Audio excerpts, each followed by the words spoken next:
Junk food ಅಲ್ಲಿ sodium ಜಾಸ್ತಿ ಇರುತ್ತೆ, ಅದರಿಂದ ಕಿಡ್ನಿ ಸ್ಟೋನ್ ಜಾಸ್ತಿ ಆಗೋ ಚಾನ್ಸಸ್ ಇರುತ್ತೆ, ದಪ್ಪ ಇರೋವರೆಗೂ ಬರೋ ಚಾನ್ಸಸ್ ಇರುತ್ತೆ. ಕೆಲವೊಬ್ರಿಗೆ ಮಕ್ಕಳಾಗಲ್ಲ, ಏನ್ ಕಾರಣ ಇರ್ಬೋದು? ಮೇನ್ ಕಾರಣ ಅಂದ್ರೆ PCOD. ಹಾಗೇನೆ ಮೇಲ್ ಇನ್ಫರ್ಟಿಲಿಟಿ ಕೂಡ ಜಾಸ್ತಿ ಆಗ್ತಾ ಇದೆ. ಬರೀ ಫಿಮೇಲ್ PCOD ಬಗ್ಗೆ ಅಷ್ಟೇ ನಾವು ಮಾತಾಡಿದ್ರೆ ಆಗಲ್ಲ. ಅದೇ ಏಡ್ಸ್ ಅನ್ನೋದು HIV ಟ್ರೀಟ್ ಮಾಡ್ದೇನೆ HIV ಇನ್ಫೆಕ್ಷನ್ ಇಂದ ಬೇರೆ ಬೇರೆ ಮಲ್ಟಿಪಲ್ ಪ್ರಾಬ್ಲಮ್ಸ್ ಆಗ್ತಾ ಆಗ್ತಾ ಆಗ್ತಾ ಏಡ್ಸ್ ಆಗಿ ಕನ್ವರ್ಟ್ ಆಗುತ್ತೆ. ಹಾವು ಕಚ್ಚಿರುತ್ತೋ ಅದಕ್ಕಿಂತ ಮುಂಚೆ ಏನೋ ಗಟ್ಟಿಯಾಗಿ ಕಟ್ಬಿಡ್ತಾರೆ, ಅವಾಗ ಅಲ್ಲಿ ರಕ್ತ ಸಂಚಾರ ಆಗದೆ ಕೆಲವೊಬ್ರಿಗೆ ಇನ್ನೂ ಫರ್ದರ್ ಕಾಂಪ್ಲಿಕೇಶನ್ಸ್ ಆಗೋ ಚಾನ್ಸಸ್ ಇರುತ್ತೆ. ಆಮೇಲೆ ಫಿಲ್ಮ್ ಅಲ್ಲೆಲ್ಲ ತೋರಿಸೋ ಹಂಗೆ ನಾವು ಬಾಯಿ ಹಾಕಿ ಅದನ್ನ ಕಚ್ಬಿಟ್ಟು ಎಳೆದ್ಬಿಟ್ಟು ಆಚೆ ತುಪ್ಪಿದ್ರೆ ಅದೆಲ್ಲ ಪಾಸಿಬಲ್ಲೇ ಅಲ್ಲ.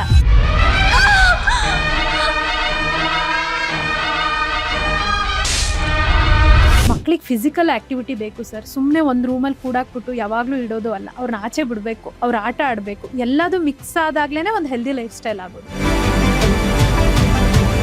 ನಾವೇನೋ ಒಂದು ಮೆಡಿಸಿನ್ಸ್ ಕೊಡ್ತೀವಿ, ಪ್ರಿಸ್ಕ್ರೈಬ್ ಮಾಡ್ತೀವಿ, ಏನೋ ಒಂದು ಕೊಡ್ತೀವಿ, ಕೊಟ್ಟಾಗ ಒಂದು ಕೇಳ್ತಾರೆ, ಮೇಡಮ್ ಸೈಡ್ ಎಫೆಕ್ಟ್ ಏನೂ ಇಲ್ಲ ತಾನೆ ಅಂತ ಕೇಳ್ತಾರೆ. ಆದರೆ ಅವ್ರು ಹೋಗಿ ಗೋಬಿ ತಿಂತಾರೆ, ಆಮೇಲೆ ಸಮೋಸ ತಿಂತಾರೆ, ಅದು ಯಾವ ಎಣ್ಣೆಲಿ ಕರ್ದಿರ್ತಾರೆ ಗೊತ್ತಿಲ್ಲ, ಜಂಕ್ ಫುಡ್ನ ತಿಂತಾರೆ. ಅವ್ರ ಹತ್ರ ಹೋಗ್ಬಿಟ್ಟು ಅಣ್ಣ ಗೋಬಿ ತಗೊಂತೀನಿ, ಸೈಡ್ ಎಫೆಕ್ಟ್ ಇದೆಯಾ ಅಂತ ಕೇಳ್ತೀರಾ? ಇಲ್ಲ. ಈಗ ನಾನು ನೆಕ್ಸ್ಟ್ ಮಂತ್ ಇಂದ ಜಿಮ್ಮಿಗೆ ಹೋಗೋಣ ಅಂತ ಅನ್ಕೊಂತಾ ಇದ್ದೀನಿ. ಈಗ ಜಿಮ್ಮಿಗೆ ಹೋದ್ರೆ ಪ್ರೋಟೀನ್ ತಿನ್ಲೇಬೇಕಾ ಅಥವಾ ಇಲ್ಲದಿದ್ರು ಅಂದ್ರೆ ಹೇಗೆ ನಾನು ಬಾಡಿನ ಚೆನ್ನಾಗಿ ಮೇಂಟೈನ್ ಮಾಡ್ಬೋದು? ಬಾಡಿ ಮೇಂಟೈನ್ ಮಾಡಕ್ ಬರೀ ಪ್ರೋಟೀನ್ ಅಷ್ಟೇ ಅಲ್ಲ, ಪ್ರೋಟೀನ್ ಜೊತೆ ಕಾರ್ಬೋಹೈಡ್ರೇಟ್ಸ್, ಫ್ಯಾಟ್ಸು ಎಲ್ಲದೂ ಬೇಕಾಗತ್ತೆ, ಫೈಬರ್ ಕೂಡ ಬೇಕು. ಪ್ರೋಟೀನ್ ಅನ್ನೋದು ಒಂದು ಮಿಸ್ಕನ್ಸೆಪ್ಷನ್ ಅಂತಾನೆ ಹೇಳ್ಬೋದು. ನೀವು ಎಕ್ಸ್ಪೆನ್ಸಿವ್ ಆಗಿರೋ ಯಾವ್ಯಾವುದೋ ದೊಡ್ಡ ಪೌಡ್ರನ್ನ ತಗೊಂಡು ಅದನ್ನ ಕುಡಿದ್ರೆ ಮಾತ್ರ ನಿಮ್ಗೆ ಪ್ರೋಟೀನ್ ಸಿಗುತ್ತೆ ಅನ್ನೋದಲ್ಲ. ನಿಮಗೆ ಪ್ರೋಟೀನು ನಿಮ್ಮ ಬಾಡಿಗೆ ಎಷ್ಟು ಬೇಕು ಅನ್ನೋದನ್ನ ನೀವು ಕ್ಯಾಲ್ಕುಲೇಟ್ ಮಾಡಿಕೊಂಡ್ರೆ ಅದು ಫುಡ್ಡಲ್ಲೇ ಸಿಗುತ್ತೆ. ಕೆಲವೊಬ್ರಿಗೆ ಏನಾಗುತ್ತೆ, ಅಷ್ಟು ಫುಡ್ ಅಂದರೆ ಅಷ್ಟು ಪ್ರೋಟೀನ್ ರಿಕ್ವೈರ್ಮೆಂಟ್ನ ಬರೀ ಫುಡ್ಡಲ್ಲಿ ಮಾಡೋಕ್ಕಾಗಲ್ಲ. ಈಗ ವೆಜಿಟೇರಿಯನ್ಸ್ ಇರ್ತಾರೆ, ಅವ್ರಿಗೆ ನಾನ್ ವೆಜ್ ತಿನ್ನೋಕ್ಕಾಗಲ್ಲ. ನಾನ್ ವೆಜ್ ಅಂದರೆ ಚಿಕನಲ್ಲಿ ಸ್ವಲ್ಪ ಪ್ರೋಟೀನ್ ಜಾಸ್ತಿ. ಅಂದರೆ ನೀವು ಕಬಾಬ್ ಎಲ್ಲ ತಿಂದರೆ ಅಲ್ಲ ಹೇಳ್ತಾ ಇರೋದು, ಅದನ್ನ ಸ್ಟೀಮ್ ಮಾಡಿ ಎಲ್ಲ ತೊಗೊಂಡ್ರೆ. ಅದನ್ನು ನಿಮಗೆ ವೆಜಿಟೇರಿಯನ್ಸ್ ಏನು ಮಾಡಬೇಕು, ಅವರಿಗೆ ಬರೀ ಪನ್ನೀರು ಹಾಲಲ್ಲಿ ಮೇಂಟೈನ್ ಮಾಡೋಕ್ಕಾಗಲ್ಲ. ಆ ಥರ ಇದ್ದವರು ಪ್ರೋಟೀನ್ ಪೌಡ್ರನ್ನ ತೊಗೊಬೋದು. ಅದರಲ್ಲೂ ಅಸೆಸ್ ಮಾಡಿ ತೊಗೊಬೇಕಾಗತ್ತೆ. ಒಳ್ಳೆ ಕಂಪ್ನಿ ಕಡೆಯಿಂದ ಸಜೆಷನ್ ತೊಗೊಂಡು, ಅಂದರೆ ಅದರಿಂದ ನಿಮ್ಗೇನು ಎಫೆಕ್ಟ್ ಆಗದಿರೋ ಥರ ಪ್ರೋಟೀನ್ ಜೊತೆಗೆ ಫೈಬರ್ನೂ ತೊಗೊಬೇಕು, ಕಾರ್ಬೋಹೈಡ್ರೇಟ್ಸ್ನು ತೊಗೊಬೇಕು, ಹೆಲ್ದಿ ಫ್ಯಾಟ್ಸ್ನು ತೊಗೊಂಡು ಮಾಡಬೇಕು. ಮತ್ತು ಒಂದೇ ಓವರ್ ನೈಟ್ ಆಗಲ್ಲ. ನಾನು ಇವತ್ತು ಜಿಮ್ಮಿಗೆ ಹೋದೆ, ನೀವು ಹೇಳ್ತೀರಾ ಇವತ್ತು ಜಿಮ್ಮಿಗೆ ಹೋಗ್ಬಿಟ್ಟು ಒಂದು ವಾರದಲ್ಲೇ ಫುಲ್ ಎಲ್ಲ ಮಸಲ್ಸ್ ಬರ್ಸ್ಬಿಡ್ತೀನಿ, ಆಗಲ್ಲ. ಅಲ್ಲೂ ಸ್ಟೆಪ್ ಬೈ ಸ್ಟೆಪ್ ಹೋಗಬೇಕು. ಸ್ಟ್ರೆಂತ್ನಿಂಗ್ ಟ್ರೈನಿಂಗ್ ಬೇರೆ, ಕಾರ್ಡಿಯೋ ಬೇರೆ, ಬೇಸಿಕ್ ಬೇರೆ. ಒನ್ ಬೈ ಹೋಗ್ತಾ ನಿಮ್ಮ ಫುಡ್ಡನ್ನು ಹಾಗೆ ಚೇಂಜ್ ಮಾಡ್ಕೋಬೇಕು. ಪ್ರೋಟೀನ್ ಇಂಟೇಕ್ ಅಂತ ಏನು ಹೇಳ್ತೀರಾ ಹಾಗೆ ಅದನ್ನು ಚೇಂಜ್ ಮಾಡ್ಕೊಬೇಕಾಗತ್ತೆ. ಯಾವುದು ಅತಿ ಆದರೆ ಎಲ್ಲದೂ ವಿಷಾನೇನೆ.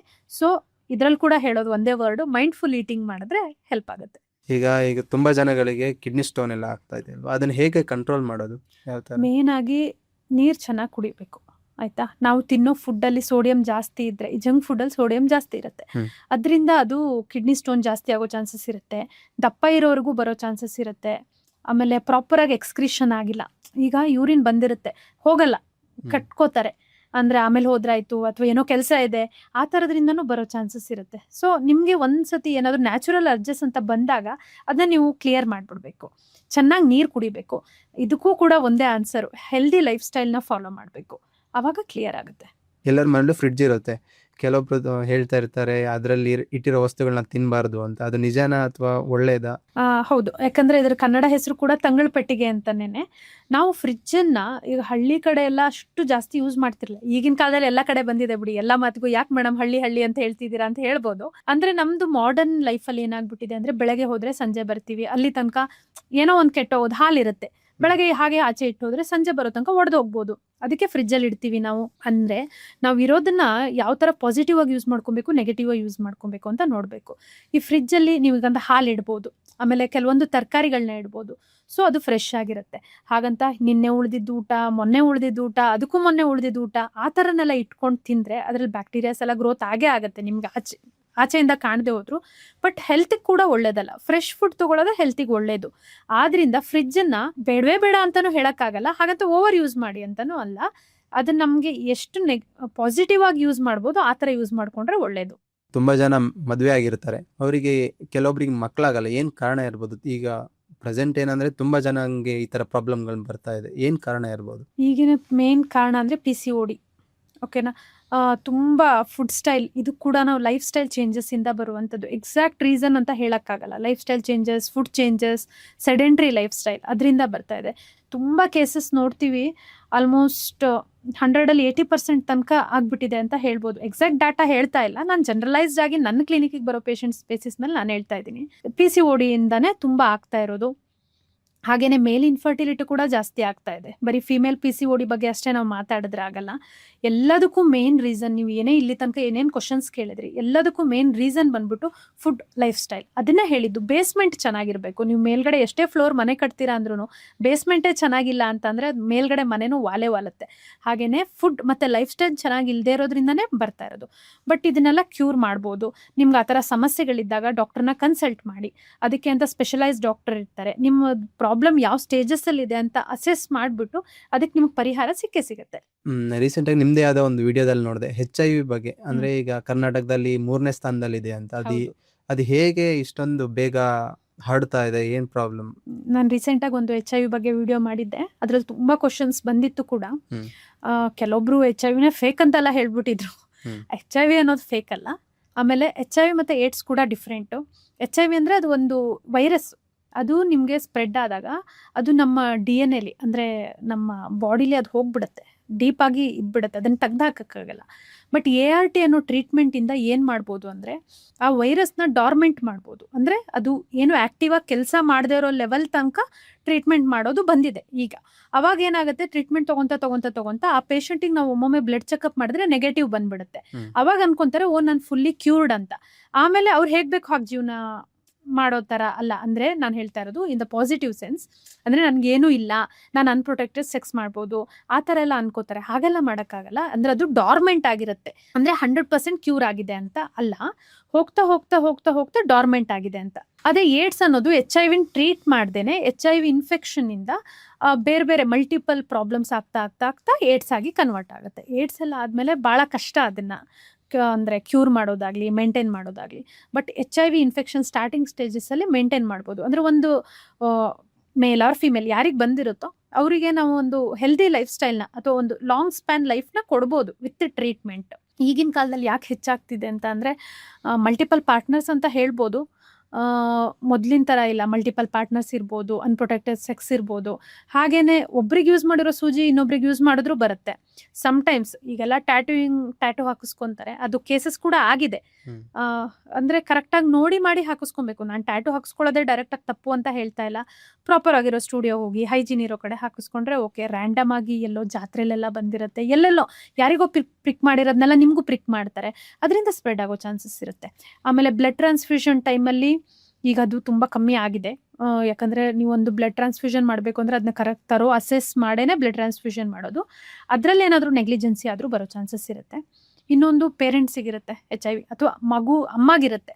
ಅದರಿಂದ ಮಗುಗೆ ಬರೋ ಚಾನ್ಸಸ್ ಇರುತ್ತೆ. ವಿತ್ ಟ್ರೀಟ್ಮೆಂಟ್, ಪ್ರಾಪರ್ ಕೌನ್ಸ್ಲಿಂಗು ಅದನ್ನು ತಪ್ಪಿಸ್ಬೋದು. ಈಗ ನೀವು ಹೇಳಿದ್ರಿ HIV ಅಂತ. ಈಗ HIV ಹೇಗೆ ಗೊತ್ತಾಗುತ್ತೆ? ಅಂದರೆ ಈಗ ಸಡನ್ ಆಗಿ ಹೊರಗಡೆ ಸಿಂಪ್ಟಮ್ಸ್ ಏನು ತೋರಿಸಲ್ಲ. ಅದು ಸಿಂಪ್ಟಮ್ಸ್ ತೋರಿಸ್ಬೇಕು ಅಥವಾ ನಿಮ್ಗೆ HIV ಬಂದಿದೆ ಅನ್ನೋದನ್ನ ತೋರ್ಸೋಕ್ಕೆ ತುಂಬ ಟೈಮ್ ತಗೊಳುತ್ತೆ. ಈಗ ಒಂದು ಮನುಷ್ಯಂಗೆ ಅವ್ರಿಗೆ ಗೊತ್ತಿರುತ್ತೆ, ಏನೋ ಎಲ್ಲೋ ಒಂದು ಕಡೆ ಪ್ರಿಕ್ ಆಗಿರ್ಬೋದು, ಅಥವಾ ಅನ್ಪ್ರೊಟೆಕ್ಟೆಡ್ ಸೆಕ್ಸ್ ಆಗಿರ್ಬೋದು, ಅಥವಾ ಮಲ್ಟಿಪಲ್ ಪಾರ್ಟ್ನರ್ ಜೊತೆ ಸೆಕ್ಸ್ ಆಗಿರ್ಬೋದು. ಆವಾಗ ಅವರಿಗೆ ಡೌಟ್ ಬಂದರೆ ಅಥವಾ ಏನೋ ಒಂದು ಸಿಂಪ್ಟಮ್ಸ್ ಬಾಡಿಲಿ ಚೇಂಜಸ್ ಅನ್ನಿಸ್ತಾ ಇದೆ, ಯೂಶಲಿ ಹಸಿವು ಕಮ್ಮಿ ಆಗೋದು, ಸಡನ್ ಆಗಿ ಸಣ್ಣ ಆಗೋದು, ಪದೇ ಹುಷಾರು ತಪ್ಪೋದು, ಅಂದರೆ ಇಮ್ಯುನಿಟಿ ಬಾಡಿಲಿ ಕಮ್ಮಿ ಆಗ್ತಿದೆ, ಆ ಥರ ಏನಾದರೂ ಡೌಟ್ ಬಂದಾಗ ಇದರ ಹಿಸ್ಟ್ರಿ ಆ್ಯಕ್ಚುಲಿ ಆ ಪರ್ಟಿಕ್ಯುಲರ್ ಪರ್ಸನ್ ಏನಿರ್ತಾರೆ ಅವ್ರಿಗೆ ಗೊತ್ತಿರುತ್ತೆ. ಓ ಈ ಥರ ಏನೋ ಆಗಿರಬಹುದೇನೋ ಅಂತ. ಅವ್ರು ಹೋಗಿ ಲ್ಯಾಬ್ಗಳಲ್ಲಿ ಅಥವಾ ಡಾಕ್ಟರ್ ಹತ್ರ ಅಥವಾ ಹಾಸ್ಪಿಟಲಲ್ಲಿ ಇಲ್ಲ ಗೌರ್ಮೆಂಟ್ ಹಾಸ್ಪಿಟ್ಲಲ್ಲೂ ಫ್ರೀಯಾಗಿ ಮಾಡ್ತಾರೆ, ಅಲ್ಲಿ ಹೋಗಿ ಚೆಕ್ ಮಾಡಿಸ್ಕೊಬೇಕು. ಚೆಕ್ ಮಾಡಿಸ್ಕೊಂಡಾಗ ಅದು ಚೆಕ್ಕಿಂಗಲ್ಲಿ ಗೊತ್ತಾಗುತ್ತೆ ಪಾಸಿಟಿವ್ ಆರ್ ನೆಗೆಟಿವ್ ಅಂತ. ಆ ಥರ. ಅಂದ್ರೆ ಈಗ ಎಷ್ಟು ವರ್ಷ ನಾರ್ಮಲ್ ಆಗಿ ಅವ್ರು ಬದುಕ್ಬೋದು? ಅವರು ಎಷ್ಟು ವರ್ಷ ಬದುಕಬಹುದು ಅನ್ನೋದನ್ನ ಹೇಳೋಕ್ಕಾಗಲ್ಲ. ಯಾಕಂದರೆ ಇದನ್ನ ನಾವು ಜನರಲೈಸ್ಡ್ ಆಗಿ ಹೇಳಿದ್ರೆ ಅವರಲ್ಲಿ ಭಯ ಮೂಡ್ಬೋದು. ಇದು ಭಯ ಪಡುವಂಥ ವಿಷಯ ಅಲ್ಲ. ಬಂದರೆ ಅದನ್ನು ಒಂದು ಅವೇರ್ನೆಸ್ ಅಥವಾ ಎಚ್ಚರಿಕೆ, ಜಾಗೃತಿಯಾಗಿ ನಾವು ಕೆಲವೊಂದು ಇನ್ಫಾರ್ಮೇಷನ್ನ ಕೊಡ್ಬೋದು. ಬಿಟ್ಟರೆ ಒಂದು ಪರ್ಟಿಕ್ಯುಲರ್ ಆಗಿ ಇದೆ ಅಂತ ಹೇಳೋಕ್ಕಾಗಲ್ಲ. ತುಂಬ ವರ್ಷಗಳೇ ಬದುಕ್ಬೋದು, ಏನೂ ತೊಂದರೆ ಇಲ್ಲ. ಅಂದರೆ ಹೆಲ್ದಿ ಲೈಫ್ ಸ್ಟೈಲ್ನ ಲೀಡ್ ಮಾಡ್ಬೋದು, ಲೈಫ್ ಸ್ಪ್ಯಾನ್ ಜಾಸ್ತಿ ಆಗ್ಬೋದು. ಭಯದಿಂದ ಬದುಕಿದ್ರೆ ಲೈಫ್ ಸ್ಪ್ಯಾನ್ ಕಡಿಮೆ ಆಗುತ್ತಂತೆ, ಭಯ ಪಡೋ ಅವಶ್ಯಕತೆ ಇಲ್ಲ. ಈಗೆಲ್ಲ ಟ್ರೀಟ್ಮೆಂಟ್ ಬಂದಿದೆ, ಓಕೆನಾ? ಟ್ರೀಟ್ಮೆಂಟ್ ತಗೊಂತಾ ನಿಮ್ಮ ನಾರ್ಮಲ್ ಎಲ್ಲರೂ ಹೇಗಿರ್ತಾರೆ ನೀವು ಹಾಗೇ ಇರ್ಬೋದು. ಆದ್ರೆ ನಿಮ್ಮಿಂದ ಇನ್ನೊಬ್ರಿಗೆ ಸ್ಪ್ರೆಡ್ ಆಗದಿರೋ ಥರ ನೀವು ಎಚ್ಚರಿಕೆ ವಹಿಸ್ಬೇಕು. ಎಷ್ಟೋ ಕೇಸಸ್ ನೋಡಿದೀನಿ. ಅವ್ರಿಗೆ HIV ಇರುತ್ತೆ ಅಂತ ಗೊತ್ತಿದ್ಬಿಟ್ಟುನು ವಿತ್ ಇನ್ಫಾರ್ಮ್ ಮಾಡಿ ನೀವು ಮದುವೆ ಆಗಿ, ನಾನು ಮದುವೆ ಆಗೋದು ತಪ್ಪು ಅಂತ ಹೇಳ್ತಾ ಇಲ್ಲ. ಅದು ಅವರವರ ಪರ್ಸನಲ್ ಇಶ್ಯೂ. ಮದುವೆ ಆಗೋರು ಇಬ್ಬರ ಮೇಲೆ ಅಂಡರ್ಸ್ಟ್ಯಾಂಡಿಂಗ್ ಇರುತ್ತೆ. ಹೇಳ್ದೇನೆ ಮದುವೆ ಆಗೋದು, ಅದನ್ನ ಮುಚ್ಚಿಟ್ಟಾಗ ಏನಾಗುತ್ತೆ, ಪಾರ್ಟ್ನರಿಗೆ ಅದರಿಂದ ನೆಕ್ಸ್ಟ್ ಪ್ರಾಬ್ಲಮ್ ಆಗುತ್ತೆ. ಆ ಥರ ಎಲ್ಲ ಮಾಡೋದು ತಪ್ಪು. ನಾವುಗಳು ಹಳ್ಳಿ ಕಡೆಯಿಂದ ಬಂದಿರೋದ್ರಿಂದ ಅಲ್ಲಿ ಹಾವುಗಳು ಜಾಸ್ತಿ ಇರುತ್ತೆ. ಈಗ ಹಾವು ಕಚ್ಚಿದ ಕೂಡಲೇ ಅಂದರೆ ನಾವು ಅದನ್ನ ಎಲ್ಲಿಗೋ ಹಾಸ್ಪಿಟ್ಲಿಗೆಲ್ಲ ಹೋಗೋದು ಬೇಡ, ಹಾವನ್ನ ಸಾಯಿಸ್ಬಿಟ್ರೆ ನಮಗೇನು ವಿಷ ಇರಲ್ಲ ಆ ಥರ ಅಂತ ತಿಳ್ಕೊಳ್ತಾರೆ. ಅದು ನಿಜಾನಾ ಅಥವಾ ಏನು? ಇಲ್ಲ ಅಂದ್ರೆ ನಾನು ಇಲ್ಲ ಅಂತ ಹೇಳಿದ್ದು ನಿಮ್ದು ಆ ಹಾವನ್ನ ಸಾಯಿಸಿದ್ರೆ ನಾವು ಬದುಕ್ತೀವಿ ಅಂದ್ರಲ್ಲ, ಆ ಥರ ಅಲ್ಲ. ಹಾವುಗಳಲ್ಲೂ ವೆನಮಸ್ ಸ್ನೇಕ್ಸ್, ನಾನ್ ವೆನಮಸ್ ಸ್ನೇಕ್ಸ್ ಅಂತ ಇರುತ್ತೆ. ಅಂದ್ರೆ ವಿಷಕಾರಿ ಹಾವು, ವಿಷ ಇಲ್ದಿರೋ ಹಾವು ಅಂತ ಅಂದ್ಬಿಟ್ಟು. ಸೊ ಮೊದಲು ಹಾವು ಕಚ್ಚಿದ ತಕ್ಷಣ ಎಲ್ಲರೂ ಗಾಬರಿ ಮಾಡ್ಕೊಂತಾರೆ, ಏನಾಯ್ತೋ ಏನೋ ಅಂತ ಅಂದ್ಬಿಟ್ಟು. ಪ್ಲೀಸ್ ಯಾರು ಫಸ್ಟ್ ಏಡ್ ಮಾಡಕ್ ಹೋಗ್ಬೇಡಿ ಆಯ್ತಾ. ಇದಕ್ಕೆ ಫಸ್ಟ್ ಏಡ್ ಅಂತ ಏನೂ ಇಲ್ಲ. ಅಂದ್ರೆ ಈ ಟಾರ್ನಿಕ್ವಿಟ್ ಕಟ್ಟೋದು, ಕೆಲವೊಂದು ಹಾವು ಕಚ್ಚಿಬಿಟ್ಟು ಆ ಥರ ಟಾರ್ನಿಕ್ವಿಟ್ ಅಂದ್ರೆ ಎಲ್ಲಿ ಹಾವು ಕಚ್ಚಿರುತ್ತೋ ಅದಕ್ಕಿಂತ ಮುಂಚೆ ಏನೋ ಗಟ್ಟಿಯಾಗಿ ಕಟ್ಬಿಡ್ತಾರೆ. ಆವಾಗ ಅಲ್ಲಿ ರಕ್ತ ಸಂಚಾರ ಆಗದೆ ಕೆಲವೊಬ್ರಿಗೆ ಇನ್ನೂ ಫರ್ದರ್ ಕಾಂಪ್ಲಿಕೇಶನ್ಸ್ ಆಗೋ ಚಾನ್ಸಸ್ ಇರುತ್ತೆ. ಆಮೇಲೆ ಫಿಲ್ಮಲ್ಲೆಲ್ಲ ತೋರಿಸೋ ಹಂಗೆ ನಾವು ಬಾಯಿ ಹಾಕಿ ಅದನ್ನ ಕಚ್ಬಿಟ್ಟು ಎಳೆದ್ಬಿಟ್ಟು ಆಚೆ ತುಪ್ಪಿದ್ರೆ ಅದೆಲ್ಲ ಪಾಸಿಬಲ್ಲೇ ಅಲ್ಲ. ಓಕೆನಾ? ಆದಷ್ಟು ಭಯ ಪಡೋದು ಬೇಡ. ತಕ್ಷಣ ಈಗೆಲ್ಲ ಅಂತೂ ಎಮರ್ಜೆನ್ಸಿ ಕೇರ್ ಇರುತ್ತೆ, 108ಗೆ ಫೋನ್ ಮಾಡ್ಬೋದು. ಅಥವಾ ನಿಮ್ಮ ನಿಯರ್ ಯಾವುದು ಕ್ಲಿನಿಕ್ ಅನ್ನೋದಕ್ಕೆ ಬೇಡ, ಹಾಸ್ಪಿಟಲ್ ಮ್ಯಾನೇಜ್ಮೆಂಟ್, ಯಾಕಂದರೆ ಇದು ಹೈಯರ್ ಲೆವೆಲ್ ಮ್ಯಾನೇಜ್ಮೆಂಟ್ ಬೇಕಾಗುತ್ತೆ. ತಕ್ಷಣ ಹಾಸ್ಪಿಟಲ್ಗೆ ರೆಫರ್ ಮಾಡೋದೇ ಒಳ್ಳೆಯದು. ಭಯ ಪಡೋದು ಬೇಡ. ಏನೋ ಒಂದು ಫಸ್ಟ್ ಏಡ್ ಮಾಡ್ತೀವಿ ಅಂತ ಅಂದ್ಬಿಟ್ಟು ಕಾಂಪ್ಲಿಕೇಶನ್ಸ್ ಮಾಡೋದು ಬೇಡ. ಎಮರ್ಜೆನ್ಸಿ ಅಂದ್ರೇ ಫಸ್ಟ್ ಹಾಸ್ಪಿಟಲ್ಗೆ ಶಿಫ್ಟ್ ಮಾಡೋದೇ ಬೆಸ್ಟ್ ಸರ್. ಅಲ್ಲಿ ಆವಾಗ ಅದು ಡಾಕ್ಟರ್ ನೋಡಿ ಅಸೆಸ್ ಮಾಡ್ತಾರೆ. ಅದು ಡ್ರೈ ಬೈಟ್ ಅಂದರೆ ಅದು ಕಚ್ಚಿರುತ್ತೆ ಬಟ್ ವಿಷ ಪಾಸ್ ಆಗಿರಲ್ಲ, ಜಸ್ಟ್ ಮಾರ್ಕ್ ಬಿದ್ದಿರುತ್ತೆ. ಅದನ್ನ ನೋಡ್ಬಿಟ್ಟು ಅದಕ್ಕೆ ಏನು ಟ್ರೀಟ್ಮೆಂಟ್ ಬೇಕು ಅಂತ ತಗೊಳ್ಳೋದೇ ಒಳ್ಳೇದು, ಉತ್ತಮ. ನೀವು ಕೂಡ ಡಾಕ್ಟರ್ ಆಗಿದ್ದೀರಾ. ಈಗ ಡಾಕ್ಟರ್ ಓದ್ಬೇಕಂದ್ರೆ ಏನೇನು ಕೋರ್ಸ್ ತಗೋಬೇಕು, ಹೇಗೆ ಸ್ವಲ್ಪ ಹೇಳಕ್ಕಾಗುತ್ತಾ? ಅಂದ್ರೆ ಡಾಕ್ಟ್ರು ಓದಿದ್ಮೇಲೆ ಆಕ್ಚುಲಿ ಓದಬೇಕು ಅಂತ ಅಂದ್ರೆ ನಿಮ್ಗೆ ಇಷ್ಟ ಇದ್ರೆ ನೀವು ಓದಿ. ಈಗ ಕೆಲವೊಂದು ಇನ್ಸಿಡೆನ್ಸ್ ಆಯ್ತು, ಅದ್ರ ನಾವು ನೇಮ್ ತಗೊಳ್ಳೋದು ಬೇಡ. ಪ್ರೆಷರಲ್ಲಿ ಓದಕ್ಕೆ ಹೋಗ್ಬೇಡಿ. ಎಷ್ಟೋ ಜನ ಅದಾಯ್ತು ನನಗಾಗಲಿಲ್ಲ ಹಾಗೆ ಹೀಗೆ ಅಂತ ಸೂಸೈಡ್ ಎಲ್ಲ ಮಾಡ್ಕೊಂಡ್ರು ಕೆಲವೊಂದು ಸ್ಟೂಡೆಂಟ್ಸ್ಗಳು. ನಾವು ಏನೇ ಆಗಿ, ನೀವು ಡಾಕ್ಟರ್ ಆಗಿ, ಇಂಜಿನಿಯರ್ ಆಗಿ, ಅಥವಾ ಗ್ರಾಫಿಕ್ ಡಿಸೈನರ್ ಆಗಿ, ಎಲ್ಲ ವರ್ಕ್ಗೂ ಅದರದೇ ಆದ ಮಹತ್ವ ಇದೆ. ಬಟ್ ಪೇರೆಂಟ್ಸ್ ಅವ್ರ ಮೇಲೆ, ಮಕ್ಕಳ ಮೇಲೆ ಒತ್ತಡ ಮಾಡೋದಲ್ಲ, ಇದಾಗಬೇಕು ಅದಾಗಬೇಕು ಅಂತ. ನಮ್ಮ ಮನಸ್ಸಿಂದ ಬರಬೇಕು ನಾವು ಏನಾಗಬೇಕು ಅಂತ. ಅವಾಗ ಮಾತ್ರ ಏನಂದರೆ ನಾವು ಏನೇ ಮಾಡಿದ್ರು ಅದ್ರಲ್ಲಿ ಅಚೀವ್ ಮಾಡೋಕ್ಕೆ ಚಾನ್ಸ್ ಇರೋದು. ಸೈನ್ಸ್ ಮಾಡಿರಲೇಬೇಕು 10th ಆದಮೇಲೆ. First PU second PU PCMB ತೊಗೊಂಡು ಸೈನ್ಸ್ ಆದಮೇಲೆ. ಮೊದಲೆಲ್ಲ CET ಇತ್ತು, ಈಗ ನೀಟ್ ಬಂದಿದೆ ಆಯಿತಾ. ಅದರಲ್ಲಿ MBBS ಇದೆ, BAMS ಇದೆ, BHMS ಇದೆ, BUMS ಇದೆ. ಎಲ್ಲದಕ್ಕೂ ಡಾಕ್ಟರ್ ಅಂತಲೇ ಬರುತ್ತೆ. ಅಂದರೆ ಅವ್ರವ್ರದ್ದು ಕೆಟಗರಿ ಬೇರೆ, ಅವ್ರವ್ರು ಕೊಡೋ ಮೆಡಿಕೇಶನ್ಸ್ ಬೇರೆ. ಅಂದರೆ ಎಕ್ಸಾಮ್ಸನ್ನ ತೊಗೊಂಡು ನೀವು ಡಾಕ್ಟರ್ ಆಗ್ಬೋದು. ಡಾಕ್ಟ್ರು ಓದಬೇಕು ಅಂದರೆ ಎಷ್ಟು ಲಕ್ಷ ಖರ್ಚಾಗ್ಬೋದು? ಅಂದರೆ ನಾರ್ಮಲ್ ಆಗಿ ಮಿಡಲ್ ಕ್ಲಾಸ್ ಫ್ಯಾಮಿಲಿಗಳು ಆಸೆ ಇರುತ್ತೆ ಅವ್ರ ಮಕ್ಕಳನ್ನ ಡಾಕ್ಟರ್ ಮಾಡಬೇಕು ಅಂತ, ಅವರಿಗೆ ಒಂದು ಐಡಿಯಾ ಇರಲ್ಲ.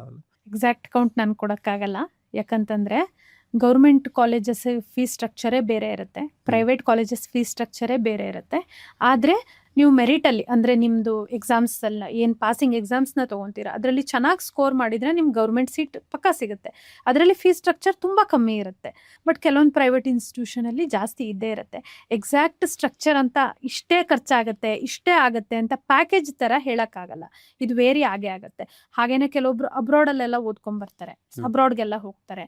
ಎಲ್ಲ ಅವ್ರವ್ರ ಇನ್ಸ್ಟಿಟ್ಯೂಷನ್ ಮೇಲೆ ಡಿಪೆಂಡ್ ಆಗುತ್ತೆ ಅಂತ ಹೇಳ್ಬೋದು ಸರ್. ಬ್ಲಡ್ ಡೊನೇಟ್ ಮಾಡೋಕ್ಕೆ ಹೆದರ್ತಾರೆ, ಅಂದರೆ ಅದರಿಂದ ಏನಾದರೂ ಪ್ರಾಬ್ಲಮ್ ಬರುತ್ತಾ ಅಥವಾ ಒಳ್ಳೇದ ಬ್ಲಡ್ ಡೊನೇಟ್ ಮಾಡಿದ್ರೆ?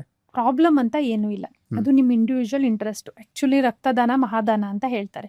ಈಗ ಡೆಲಿವರಿ ಟೈಮಲ್ಲಿ ಆಗಿರ್ಬೋದು, ಮೇಜರ್ ಆಕ್ಸಿಡೆಂಟ್ ಟೈಮಲ್ಲಿ ಆಗಿರ್ಬೋದು, ಅಥವಾ ಏನೋ ಸಿವಿಯರ್ ಪ್ರಾಬ್ಲಮ್ಸ್ ಎಲ್ಲ ಇರುತ್ತೆ, ಅಂದರೆ ಸಿವಿಯರ್ ಇಲ್ನೆಸ್ ಅಂತ ಹೇಳ್ತೀವಲ್ಲ, ಕ್ರೋನಿಕ್ ಇಲ್ನೆಸ್ಸು, ಅವರಿಗೆಲ್ಲ ಕೆಲವೊಬ್ರಿಗೆ ಬ್ಲಡ್ ತುಂಬ ಕಮ್ಮಿ ಆದಾಗ ಬ್ಲಡ್ ಬೇಕಾಗುತ್ತೆ. ಬ್ಲಡ್ ಡೊನೇಷನ್ ಮಾಡಿದ್ರೆ ಒಳ್ಳೇದೇನೆ, ಆ ಪೇಷಂಟಿಗೆ ನಮ್ಮಿಂದ ಹೆಲ್ಪ್ ಆಗುತ್ತೆ. ಅಂದರೆ ಇಷ್ಟು ದಿನ, ಅಂದರೆ ಇದು ಕೂಡ ನಮ್ಮ ಬಾಡಿ ಮೇಲೆ ಡಿಪೆಂಡ್ ಆಗುತ್ತೆ. ನೀವು ಸ್ಟ್ರೆಂತ್ ಇರೋರಾಗಿದ್ದರೆ, ಒಳ್ಳೆ ಫುಡ್ ಹ್ಯಾಬಿಟ್ ಎಲ್ಲ ಇದ್ದರೆ, ಕೆಲವೊಬ್ರು ಇಯರ್ಲಿ 2 times ಆ ಥರ ಎಲ್ಲ ಮಾಡ್ತಾರೆ.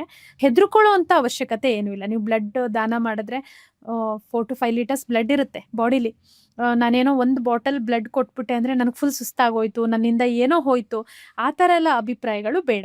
ಈಗ ಏನಂದರೆ, ಈಗ ತುಂಬ ಕಡೆ ಇನ್ಸಿಡೆಂಟ್ ನೋಡಿದೆ, ಅಂದರೆ ಸಣ್ಣ ಮಕ್ಕಳಿಗೂ ಹಾರ್ಟ್ ಅಟ್ಯಾಕ್ ಬರ್ತಾ ಇದೆ. ಅಂದರೆ ಅದು ಹೇಗೆ ಬರುತ್ತೆ, ಯಾವ ಥರ?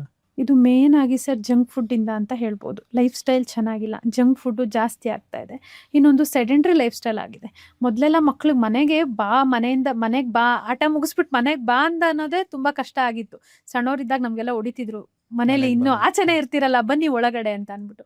ಈಗಿನ ಮಕ್ಕಳಿಗೆ ಒಂದು ರಿಸ್ಟ್ರಿಕ್ಟೆಡ್ ಕಮ್ಯುನಿಟಿಯಿಂದ ಇರ್ಬೋದು, ಅಥವಾ ಫುಲ್ ಡೇ ಬೆಳಗ್ಗೆ ಸ್ಕೂಲ್ಗೆ ಹೋಗ್ತಾರೆ, ಮತ್ತೆ ಸಂಜೆ ಬರ್ತಾರೆ, ಸಂಜೆ ಟ್ಯೂಷನಿಗೆ ಹೋಗ್ತಾರೆ. ಅಂದ್ರೆ ಅವ್ರಿಗೆ ಆಟ ಅಥವಾ ಫಿಸಿಕಲ್ ಆಕ್ಟಿವಿಟಿ ಅನ್ನೋದೇ ಕಮ್ಮಿ ಆಗಿದೆ. ಸೆಡೆಂಟ್ರಿ ಲೈಫ್ ಸ್ಟೈಲು ಅದು ಕೂಡ ಆಗಿರ್ಬೋದು. ಮತ್ತೆ ಫುಡ್ ಹ್ಯಾಬಿಟ್, ಜಂಕ್ ಫುಡ್ಗಳು ಜಾಸ್ತಿ, ಅದರಿಂದ ಕೂಡ ಆಗಿರ್ಬೋದು. ಕೆಲವೊಂದಕ್ಕೆ ಎಕ್ಸಾಕ್ಟ್ ರೀಸನ್ ಅಂತಾನೆ ಹೇಳಕ್ಕಾಗಲ್ಲ. ಒಮ್ಮೊಮ್ಮೆ ಹೆರಿಡಿಟಿಯಿಂದ ಕೂಡ ಬಂದಿರುತ್ತೆ, ಏನೋ ವೀಕ್ನೆಸ್ ಇರುತ್ತೆ, ಹುಟ್ಟುವಾಗಲೇ ಕೆಲವೊಮ್ಮೆ ವೀಕ್ನೆಸ್ ಇರುತ್ತೆ, ಅದರಿಂದ ಕೂಡ ಆಗ್ಬೋದು. ಎಲ್ಲದಕ್ಕೂ ಒಂದೇ ಪರಿಹಾರ ಅಂದರೆ ಕರೆಕ್ಟ್ ಆಗಿರೋ ಫುಡ್ಡು ಮತ್ತು ಲೈಫ್ ಸ್ಟೈಲ್ನ ನೀಟಾಗಿ ಲೀಡ್ ಮಾಡಬೇಕು. ಮಕ್ಳಿಗೆ ಫಿಸಿಕಲ್ ಆ್ಯಕ್ಟಿವಿಟಿ ಬೇಕು ಸರ್. ಸುಮ್ಮನೆ ಒಂದು ರೂಮಲ್ಲಿ ಕೂಡಾಕ್ಬಿಟ್ಟು ಯಾವಾಗಲೂ ಇಡೋದು ಅಲ್ಲ, ಅವ್ರನ್ನ ಆಚೆ ಬಿಡಬೇಕು, ಅವ್ರು ಆಟ ಆಡಬೇಕು. ಎಲ್ಲದೂ ಮಿಕ್ಸ್ ಆದಾಗ್ಲೇ ಒಂದು ಹೆಲ್ದಿ ಲೈಫ್ ಸ್ಟೈಲ್ ಆಗೋದು. ಅಂದ್ರೆ ನೀವು ಡಾಕ್ಟರ್ ಆಗಿರೋದ್ರಿಂದ ಹ್ಮ್. ಅಂದ್ರೆ ನಿಮಗೆ ಹೆಲ್ತ್ ಅಂದ್ರೆ ಏನಂತ ಗೊತ್ತಿರುತ್ತೆ. ಅಂದ್ರೆ ನಾರ್ಮಲ್ ಆಗಿ ಹೆಲ್ತ್ ಅಂದ್ರೆ ಏನು? ಆ್ಯಕ್ಚುಲಿ ಹೆಲ್ತ್ ಅಂತಂದರೆ ಫಿಸಿಕಲ್ ಹೆಲ್ತ್, ಮೆಂಟಲ್ ಹೆಲ್ತ್ ಎರಡೂ ಕೂಡ ಬರುತ್ತೆ. ಫಿಸಿಕಲ್ ಹೆಲ್ತ್ ಬಗ್ಗೆ ಅಂದರೆ ನಿಮ್ಗೆ ಇಷ್ಟೋ ತನಕ ನಾನು ಎಲ್ಲ ಹೇಳಿದ್ದೀನಿ, ಹೇಗೆ ಫಿಟ್ ಆಗಿರಬೇಕು, ಹೇಗೆ ಫುಡ್ ತೊಗೊಬೇಕು, ಏನು ಅಂತ ಅಂದ್ಬಿಟ್ಟು. ಮೆಂಟಲ್ ಹೆಲ್ತ್ ಅನ್ನೋದು ತುಂಬ ಇಂಪಾರ್ಟೆಂಟ್ ಆಗುತ್ತೆ.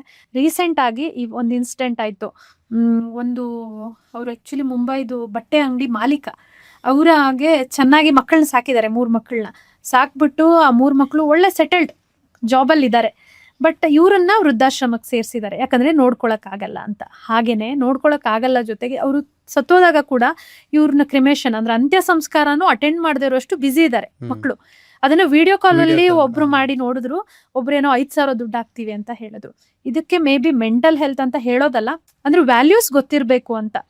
ನಮಗೆ ಮೆಂಟಲ್ ಹೆಲ್ತ್ ಅಂತ ನಾನು ಹೇಳ್ತಾ ಬಂದಂಗೆನೆ, ಒಳಗಡೆ ನೀವು ಹೊರಗಡೆಯಿಂದ ಎಷ್ಟೇ ಚೆನ್ನಾಗಿ ಕಾಣ್ಬೋದು, ಬ್ಲ್ಯಾಕ್ ಆಗಿರ್ಬೋದು, ವೈಟ್ ಆಗಿರ್ಬೋದು, ಪಿಂಪಲ್ಸ್ ಇರ್ಬೋದು, ಕ್ಲಿಯರ್ ಸ್ಕಿನ್ ಇರ್ಬೋದು, ಅದು ಒಂದೇ ಇಂಪಾರ್ಟೆಂಟ್ ಅಂತ ಅನ್ಕೊಂಡಿದ್ದಾರೆ. ಅದಲ್ಲ, ಮಾನಸಿಕವಾಗಿ ಒಂದು ಫ್ಯಾಮಿಲಿ ವ್ಯಾಲ್ಯೂಸ್ ಆಗಿರ್ಬೋದು, ಅಥವಾ ನಾವು ಏನೇ ಒಂದು ಕಷ್ಟ ಅಥವಾ ಏನೇ ಒಂದು ಸಿಚುವೇಶನ್ ಬಂದರೂ ಹ್ಯಾಂಡಲ್ ಮಾಡುವಂಥ ಕಾನ್ಫಿಡೆನ್ಸ್ ಇರ್ಬೋದು, ಅಥವಾ ನನಗೇನೇ ಆಗಲಿ ಏನೇ ಇದು ಮಾಡಿದ್ರು ನಾನು ಇದನ್ನು ಮಾಡ್ತೀನಿ ಬಿಡು ಅನ್ನೋ ಥರ ಇರೋದಾಗಿರ್ಬೋದು. ಆಮೇಲೆ ತುಂಬ ಕುಗ್ದೇ ಇರೋದು, ಹಾಗೆ ತುಂಬ ಹಿಗ್ದೇ ಇರೋದು, ಎಲ್ಲದನ್ನು ಬ್ಯಾಲೆನ್ಸ್ ಮಾಡಬೇಕಾಗುತ್ತೆ. ಆಯಿತಾ? ಅದಕ್ಕೇ ಈ ಮಾರಲ್ ವ್ಯಾಲ್ಯೂಸ್ ಕೂಡ ಇಂಪಾರ್ಟೆಂಟ್ ಆಗುತ್ತೆ. ಹೆಲ್ತ್ ಅಂದರೆ ಓನ್ಲಿ ಫಿಸಿಕಲ್ ಹೆಲ್ತು, ನೋಡೋಕ್ಕೆ ಚೆನ್ನಾಗಿರೋದು ಅಥವಾ ನೋಡೋಕ್ಕೆ ಗಟ್ಟಿ ಇರೋದಲ್ಲ, ಒಳಗಡೆಯಿಂದ ಎಲ್ಲ ಥರ ಹೆಲ್ತೂ ಚೆನ್ನಾಗಿರಬೇಕು. ಮೆಂಟಲ್ ಹೆಲ್ತು ಚೆನ್ನಾಗಿರಬೇಕು, ಫಿಸಿಕಲ್ ಹೆಲ್ತು ಚೆನ್ನಾಗಿರಬೇಕು ಅಂತ ಹೇಳ್ತೀನಿ. ಈಗ ನಾರ್ಮಲ್ ಆಗಿ ಏನಂದ್ರೆ ಈಗ ತುಂಬಾ ಪ್ಲಾಸ್ಟಿಕ್ಗಳನ್ನ ಯೂಸ್ ಮಾಡ್ತಾರೆ. ಈ ಆಗಿರ್ಬೋದು, ಈಗ ತಿನ್ನೋ ತಟ್ಟೆ ಆಗಿರ್ಬೋದು. ಪ್ಲಾಸ್ಟಿಕಲ್ಲೂ ಟೈಪ್ಸ್ ಇದೆ, ಅದರಲ್ಲೂ ಗುಡ್ ಕ್ವಾಲಿಟಿ ಪ್ಲಾಸ್ಟಿಕ್ಸ್ ಅಂದರೆ ಕೆಲವೊಂದು ಕಂಪ್ನಿಗಳು ಕ್ಲೇಮ್ ಮಾಡುತ್ತೆ ಆ ಥರ. ತುಂಬ ಹೈ ಲೆವೆಲ್ ಕಂಪ್ನಿಗಳ ಹೆಸರೆಲ್ಲ ಹೇಳೋ ಆಗಿಲ್ಲ ಅಲ್ಲ, ಅದರದ್ದನ್ನ ಬಾಟಲ್ಸ್ಗಳನ್ನ ಯೂಸ್ ಮಾಡಿದ್ರೆ ಏನು ಆಗಲ್ಲ ಅಂತ. ಅಂದರೆ ಅದರಿಂದ ಮೈಕ್ರೋ ಪ್ಲಾಸ್ಟಿಕ್ ರಿಲೀಸ್ ಆಗಲ್ಲ ಅಂತ. ಈಗ ನಾವು ಒಂದು ವಾಟರ್ ಬಾಟ್ಲೇ ಆಗಿರ್ಬೋದು ಅಥವಾ ಫುಡ್ಡನ್ನೇ ಒಂದು ಹಾಕಿದ್ರೆ ಅದರಿಂದ ಮೈಕ್ರೋ ಪ್ಲಾಸ್ಟಿಕ್ ಅಂತ ರಿಲೀಸ್ ಆಗುತ್ತೆ. ಅದು ರಿಲೀಸ್ ಆಗಿ ಫುಡ್ಗೆ ಅಥವಾ ವಾಟರ್ಗೆ ಹೋದಾಗ ಅದು ನಾವು ಇಂಟೇಕ್ ಮಾಡಿದ್ರೆ ಅದು ನಮಗೆ ಪ್ರಾಬ್ಲಮ್ ಆಗುತ್ತೆ. ಅದು ರಿಲೀಸ್ ಆಗದೆ ಇರೋಂಥ ಹೈ ಲೆವೆಲ್ ಪ್ಲಾಸ್ಟಿಕ್ಸ್ ಆಗಿದ್ರೆ ತೊಂದರೆ ಇಲ್ಲ, ಅದಕ್ಕೆಲ್ಲ ಬೇರೆ ಬೇರೆ ನೇಮ್ಸ್ ಇದೆ. ಆ ಥರ ಆದರೆ ಏನು ತೊಂದರೆ ಇಲ್ಲ. ಬಟ್ ಡೈಲಿ ಬೇಸಿಸಲ್ಲಿ ಲೋ ಕ್ವಾಲಿಟಿದೆಲ್ಲ ಯೂಸ್ ಮಾಡೋದು ಒಳ್ಳೇದಲ್ಲ. ಮೊದಲೆಲ್ಲ ಅಂತೂ ಪ್ಲಾಸ್ಟಿಕ್ ಅಷ್ಟು ಯೂಸೇ ಮಾಡ್ತಾ ಇರಲಿಲ್ಲ. ಈಗ ಏನಾದರೂ ತರಬೇಕು ಮಾಡಬೇಕು ಅಂದರೆ ಅವ್ರದ್ದೇ ಬ್ಯಾಗ್ ತೊಗೊಂಡು ಹೋಗ್ತಿದ್ರು, ಅಥವಾ ಅವ್ರದ್ದೇ ಟಿಫಿನ್ ಕ್ಯಾರಿಯರ್ನ ಕ್ಯಾರಿ ಮಾಡ್ತಿದ್ರು. ಈಗಲೂ ಆ ಅಭ್ಯಾಸಗಳನ್ನು ಅಡಾಪ್ಟ್ ಮಾಡ್ಕೊಂಡ್ರೆ ತುಂಬ ಒಳ್ಳೆಯದು. ಮಣ್ಣಿನ ಮಡಿಕೆಯಲ್ಲಿ ಕುಡಿಯೋದು, ಅಥವಾ ಈಗೆಲ್ಲ ಸ್ಟೀಲ್ ಬಾಟ್ಲ್ ಇದೆಯಲ್ಲ, ಬೆಟರ್ ಸರ್. ಇದನ್ನ ಸುಮ್ಮನೆ ಕಾಂಪ್ಲಿಕೇಟ್ ಮಾಡಿಕೊಂಡು ಅದ್ರಲ್ಲಿ ಬೆಟರ್ ಅನ್ಕೊಳ್ಳೋದಕ್ಕಿಂತ, ನಾವು ಏನೋ ಒಂದು ಪ್ರಾಬ್ಲಮ್ ಆಗೋ ತನಕ ಕಾಯೋದಕ್ಕಿಂತ ಅದಕ್ಕಿಂತ ಮುಂಚೆ ಪ್ರಿಕಾಷನ್ ತಗೊಳ್ಳೋದು ತುಂಬ ಒಳ್ಳೆಯದು. ಸ್ಟೀಲ್ ಬಾಟಲ್ಸ್ಗಳನ್ನ ಯೂಸ್ ಮಾಡೋದು ಒಳ್ಳೆಯದು. ನಾರ್ಮಲ್ ಆಗಿ ಏನಂದ್ರೆ ಈಗ ಏನೇ ಪ್ರಾಬ್ಲಮ್ ಬಂದ್ಬಿಟ್ರು ಯೂಟ್ಯೂಬ್ ಅಥವಾ ChatGPT ಹುಡುಕ್ಬಿಟ್ಟು ತಗೋಬಿಡ್ತಾರೆ. ಈಗ ನಿಮ್ಮ ಹೆಲ್ತ್ ವಿಷಯಕ್ಕೆ ಬಂದ್ರೆ ಅದರಲ್ಲಿ ತಗೊಳ್ಳೋದು ಒಳ್ಳೇದಾ ಅಥವಾ ಕೆಟ್ಟದ್ದಾ, ಯಾವ ತರ? ನೀವು ಕೇಳಿರೋದ್ರಿಂದ ChatGPT ಬಗ್ಗೆ ಹೇಳ್ತೀನಿ. ನನ್ನ ಪೇಷಂಟ್ ಒಬ್ರು ಯೂರಿನ್ ಇನ್ಫೆಕ್ಷನ್ ಅಂತ ಬಂದಿದ್ರು. ಅವ್ರು ChatGPT ಹತ್ರ ಚಾಟ್ ಮಾಡಿಬಿಟ್ಟು 5 days ಆದಮೇಲೆ ಎಲ್ಲ ಟ್ರೀಟ್ಮೆಂಟ್ ಮುಗಿಸ್ಕೊಂಡು ಬಂದಿದ್ರು ಫೈನಲ್ ಸ್ಟೇಜಲ್ಲಿ. ಬಟ್ ಅದು ಇದ್ದಿದ್ದೇನೆ ಬೇರೆ. ಆ್ಯಕ್ಚುಲಿ ಏನಾಗಿತ್ತು ಅಂದರೆ ಅದು ಲಿಕೋರಿಯಾ ಅಂದರೆ ವೈಟ್ ಡಿಸ್ಚಾರ್ಜ್ ಪ್ರಾಬ್ಲಮಿಂದ ಆಗಿರುವಂಥದ್ದು. ಅಂದರೆ ಪೇಷಂಟು ಓನ್ಲಿ ಸಿಮ್ಟಮನ್ನು ಹೇಳ್ತಾರೆ, ಬಟ್ ಅದರದ್ದು ಎಕ್ಸಾಮಿನೇಷನ್ ಮಾಡೋದಾಗಲಿ, ಈಗ ChatGPTಗೆ ನಾವು ಏನು ಟೈಪ್ ಮಾಡ್ತೀವೋ ಅದು ಗೊತ್ತಾಗತ್ತೆ. ಓಕೆನಾ? ಇನ್ನು ಪಾಸಿಟಿವ್ ವೇ ChatGPT ತುಂಬ ಒಳ್ಳೆಯದು, ತುಂಬ ಇನ್ಫಾರ್ಮೇಷನ್ ನಮ್ಗೆ ಸಿಗುತ್ತೆ. ಅದೇನೇ ಎಲ್ಲದರಲ್ಲೂ ಪಾಸಿಟಿವ್ ನೆಗೆಟಿವ್ ಇರುತ್ತೆ ಅಂದಂಗೆ, ನೆಗೆಟಿವ್ ವೇಯಲ್ಲಿ ನಿಮಗೆ ಒಂದು ಡಾಕ್ಟ್ರ್ ಇರ್ತಾರೆ, ಅವ್ರ ಹತ್ರ ಹೋಗ್ಬಿಟ್ಟು ನಿಮ್ಮ ಏನಾಗ್ತಿದೆ ಏನು ಅಂತ ಡೈರೆಕ್ಟಾಗಿ ಎಕ್ಸ್ಪ್ರೆಸ್ ಮಾಡೋದಕ್ಕೂ, ಫಿಸಿಕಲ್ ಎಕ್ಸಾಮಿನೇಷನ್ ಮಾಡಿಬಿಟ್ಟು ಮೆಡಿಸಿನ್ ಕೊಡೋದಕ್ಕೂ, ನೀವು ರ್ಯಾಂಡಮ್ ಆಗಿ ಏನೋ ಬರೆದು ಹಾಕಿರೋದನ್ನ ಏನೇನೋ ಸಜೆಷನ್ ತೊಗೊಂಡು ಮಾಡ್ಕೊಳ್ಳೋದು ಒಳ್ಳೇದಲ್ಲ. ಈಗ ಬೇಸಿಕ್ ಆಗಿ ನನಗೆ ಹೆಡ್ಏಕ್ ಇದೆ ಅಂತ ಹಾಕಿದ್ರೆ ಜಸ್ಟ್ ಅದು ಗ್ಯಾಸ್ಟ್ರಿಕ್ ಇಂದನೂ ಆಗಿರ್ಬೋದು, ಏನೋ ಟೆನ್ಷನ್ ಇಂದನೂ ಆಗಿರ್ಬೋದು, ನೀವು ಬಿಸಿಲಿಗೆಲ್ಲ ಹೋಗಿ ಬಂದಿರೋದಕ್ಕೂ ಆಗಿರ್ಬೋದು. ಆ ChatGPT ಅದನ್ನು ತೋರಿಸುತ್ತೆ, ಬಿಸಿಲಿಗೆ ಆಗಿರ್ಬೋದು, ಗ್ಯಾಸ್ಟ್ರಿಕ್ ಆಗಿರ್ಬೋದು, ಅದಕ್ಕೆ ಬ್ರೈನ್ ಕ್ಯಾನ್ಸರ್ ಅಂತಲೂ ತೋರಿಸುತ್ತೆ. ಅವಾಗ ಅದು ನೀವು ನೋಡ್ಕೊಂಡು ಹೆದರ್ಕೊಂಡ್ಬಿಡ್ತೀರಾ. ಸೊ ಇದು ಇನ್ ನೆಗೆಟಿವ್ ವೇ ಇದು ಅಷ್ಟು ಒಳ್ಳೇದಲ್ಲ. ಒಂದು ಕನ್ಸರ್ನ್ ಹೆಲ್ತ್ ರಿಲೇಟೆಡ್ ಏನೇ ಇದ್ರೂ ನಿಮ್ಮ ನಿಯರ್ ಡಾಕ್ಟರು ಅಥವಾ ನಿಮ್ಗೆ ಗೊತ್ತಿರೋ ಡಾಕ್ಟರ್ ಹತ್ರ ನೀವು ಕನ್ಸಲ್ಟ್ ಮಾಡಿ ಅವರಿಂದ ಪ್ರಾಪರ್ ಗೈಡೆನ್ಸ್ ತೊಗೊಳ್ಳೋದೇ ಒಳ್ಳೆಯದು. ಈಗ ಏನಂದ್ರೆ ಆರೋಗ್ಯದ ಮೂಲ ಅಂತ ಏನಿದೆ ಅಲ್ವಾ, ಅದನ್ನ ನೀವು ಎಲ್ಲಿಂದ ಸ್ಟಾರ್ಟ್ ಆಯ್ತು ಅಂತ ಏನಾದ್ರು ಹೇಳ್ಬೋದಾ ನೀವು? ನಾನು ಹೌಸ್ ವೈಫ್ ಆಗಿರೋದ್ರಿಂದ ಒಂದು ಹೇಳ್ತೀನಿ, ಆರೋಗ್ಯದ ಮೂಲ ಅಂದರೆ ಅಡುಗೆ ಮನೆ ಅಂತ ಹೇಳ್ಬೋದು. ಓಕೆನಾ? ಈಗ ನಾನೇನು ಮಾಡ್ಕೊಡ್ತೀನೋ ನಮ್ಮ ಮನೆಯವ್ರು ತಿಂತಾರೆ, ಅಥವಾ ನಮ್ಮಮ್ಮ ನಮ್ಗೇನು ಮಾಡ್ಕೊಟ್ಟಿದ್ರು ಅದನ್ನು ನಾವು ತಿಂದಿದ್ದೀವಿ. ಅವರು ಹೆಲ್ದಿಯರ್ ವರ್ಷನ್ ಮಾಡಿಕೊಟ್ರೆ ನಾವು ಹೆಲ್ದಿಯಾಗಿ ತಿಂತೀವಿ, ಅನ್ಹೆಲ್ದಿ ಇದ್ದರೆ ಅನ್ಹೆಲ್ದಿ, ಆ ಥರ. ಸೊ ಅಡುಗೆ ಮನೆಯೇ ಮೂಲ. ನಿಮ್ದು ಏನೇ ಪ್ರಾಬ್ಲಮ್ಸ್ಗಾಗಿರ್ಬೋದು, ನೀವು ಯಾವ ಥರ ಅಡುಗೆ ಮಾಡ್ಕೊತೀರಾ, ಮನೇಲಿ ಯಾವ ಥರ ತಿಂತೀರಾ, ಯಾವ ಟೈಮಲ್ಲಿ ತಿಂತೀರಾ, ಎಲ್ಲದಕ್ಕೂ ಬೇಸ್ ಅದೇ ಆಗಿರುತ್ತೆ. ಸೊ ಮೈಂಡ್ಫುಲ್ ಈಟಿಂಗ್ ಸ್ಟಾರ್ಟ್ ಆಗೋದೇ ಅಡುಗೆ ಮನೆಯಿಂದ. ನಮ್ಮ ಮನೇಲಿ ಆರೋಗ್ಯದ ಮೂಲ ಅಂತಂದ್ರೆ ಅಡುಗೆ ಮನೆ ಅಂತಾನೆ ಹೇಳ್ಬೋದು. ನೀವು ಹೆಲ್ದಿ ಫುಡ್ ತಿಂತೀರಾ, ಅವತ್ತಿನ ದಿನ ನೀವೇನೋ ಒಂದು ಸಲಾಡ್ ತಿಂತೀರಾ, ಅಥವಾ ಪಲ್ಯ ತಿಂತೀರಾ, ಚಪಾತಿ ತಿಂತೀರಾ, ರೊಟ್ಟಿ ತಿಂತೀರಾ, ಇವೆಲ್ಲದನ್ನೂ ಬಿಟ್ಬಿಟ್ಟು ಅಯ್ಯೋ ಮಾಡೋಕ್ಕಾಗಲ್ಲಪ್ಪ ಅಂದ್ಬಿಟ್ಟು ಇನ್ಸ್ಟೆಂಟ್ ನೂಡಲ್ಸ್ ತಂದ್ಬಿಟ್ಟು ಮಾಡ್ಕೊಂಡು ತಿಂತೀರಾ. ಅದು ನಿಮ್ಮ ಮೇಲೆ ಡಿಪೆಂಡ್ ಆಗಿರುತ್ತಲ್ವಾ, ನಿಮ್ಮ ಅಡುಗೆ ಮನೆ ಮೇಲೆ ಡಿಪೆಂಡ್ ಆಗಿರುತ್ತೆ. ಆದ್ರಿಂದ ಹೆಲ್ತ್ ಮೇನ್ ಆಗಿ ಅಡುಗೆ ಮನೆಯಲ್ಲಿ ಒಂದು ಇರುತ್ತೆ ಅನ್ನೋದನ್ನ ನಾನು ಹೇಳಕ್ ಇಷ್ಟಪಡ್ತೀನಿ. ಈಗ ಕೆಲವೊಬ್ರು ಏನಂತಾರೆ, ಜಿಮ್ಮಿಗೆ ಹೋದ್ರೆ ಮಾತ್ರ ಬಾಡಿ ಫಿಟ್ ಆಗಿರ್ಬೇಕು ಅಂತ ಅನ್ಕೊಳ್ತಾರೆ. ಈಗ ಎಕ್ಸಸೈಸ್ ಆಗ್ಲಿ, ಯೋಗ ಆಗ್ಲಿ, ಅದನ್ನ ಮಾಡೋದು ಎಷ್ಟು ಮುಖ್ಯ, ಮತ್ತೆ ಈಗ ಅದನ್ನು ಜಿಮ್ ಮಾತ್ರ ಮಾಡ್ಬೇಕಾ, ಇದನ್ನು ಮಾಡ್ಬೇಕಾ ಅಂತ ಹೇಳ್ಬೋದು? ಫಿಸಿಕಲ್ ಎಕ್ಸಸೈಸ್ನ ನೀವು ಯಾವುದಾದ್ರೂ ಮಾಡ್ಬೋದು. ಫಿಸಿಕಲ್ ಎಕ್ಸಸೈಸ್ ಅಂದರೆ ಅದರಲ್ಲಿ ಜಿಮ್ಮು ಬರುತ್ತೆ, ಸೈಕ್ಲಿಂಗು ಬರುತ್ತೆ, ಸ್ವಿಮ್ಮಿಂಗು ಬರುತ್ತೆ, ಹೊರಗಡೆ ಹೋಗಿ ಆಟ ಆಡೋದು ಬರುತ್ತೆ, ಹಾಗೆಯೇ ಮನೇಲಿ ಯೋಗಾಸನ ಮಾಡೋದು ಬರುತ್ತೆ, ಸ್ಕಿಪ್ಪಿಂಗ್ ಮಾಡೋದು ಬರುತ್ತೆ. ಅದು ಅವರವರ ಇಷ್ಟ. ನೀವು ಯಾವುದನ್ನು ಬಲವಂತವಾಗಿ ಮಾಡಬಾರ್ದು. ನಿಮ್ಗೆ ಯಾವ್ದು ಇಷ್ಟ ಆಗುತ್ತೋ ನೀವು ಅದನ್ನು ಮಾಡಬೇಕು. ಈಗ ಕೆಲವೊಬ್ರಿಗೆ ಜಿಮ್ಗೆ ಹೋಗಿ ವರ್ಕೌಟ್ ಮಾಡೋದೇ ತುಂಬ ಇಷ್ಟ, ಕೆಲವೊಬ್ಬರಿಗೆ ಪಾರ್ಕಲ್ಲಿ ವಾಕಿಂಗ್ ಹೋಗೋದೇ ತುಂಬ ಇಷ್ಟ, ಕೆಲವೊಬ್ರಿಗೆ ರನ್ನಿಂಗ್ ಇಷ್ಟ.